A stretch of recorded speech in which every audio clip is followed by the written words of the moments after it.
When we saw a recent Harvard study which showed that a staggering 80% of hospital bills contain errors, and most of those errors are in the hospital's favor, we asked consumer correspondent Elizabeth Leamy to look into it and give us all some advice on how to keep from being gouged. Elizabeth.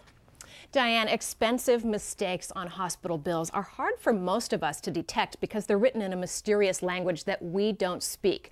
But what if you could hire somebody to translate them for you and do battle for you? Turns out you can, and it may not even cost you anything. Artist Cynthia Culp thought being diagnosed with breast cancer was the worst thing that could happen to her. But then the hospital overcharged her. They have to be the lowest of the low. Cynthia says before her lumpectomy, the hospital told her the operation would cost $5,000. Instead, she got a bill for $12,700, right in the middle of her devastating course of chemotherapy. You can barely get out of bed. How can you fight hospitals? So she hired a medical billing advocate to help.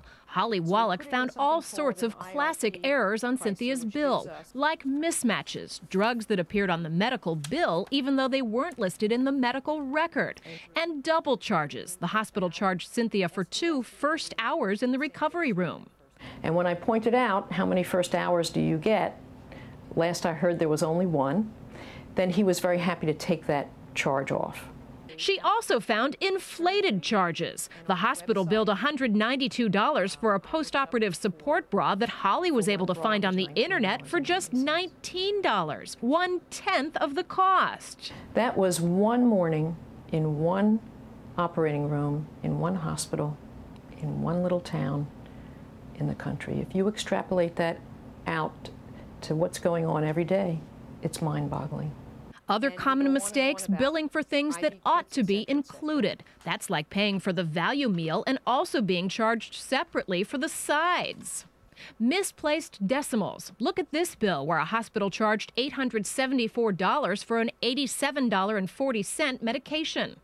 And what's called fat fingers, extra line items caused by clerical clumsiness. Here's a medication listed 7 times in a row, even though it's only supposed to be given 4 times a day. Holly negotiated Cynthia's bill from $12,700 down to $5,800, a $7,000 savings. It's like a miracle that we found her. And there was another miracle, too. Despite having one of the most aggressive, devastating forms of the disease, Cynthia fought off the breast cancer and won.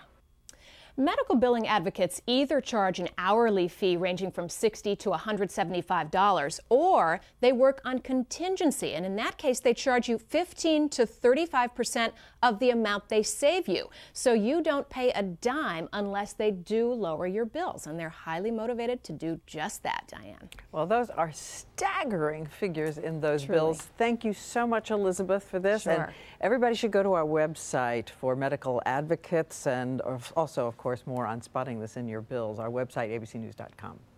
Coming up next, the 6-year-old sensation on the dance floor.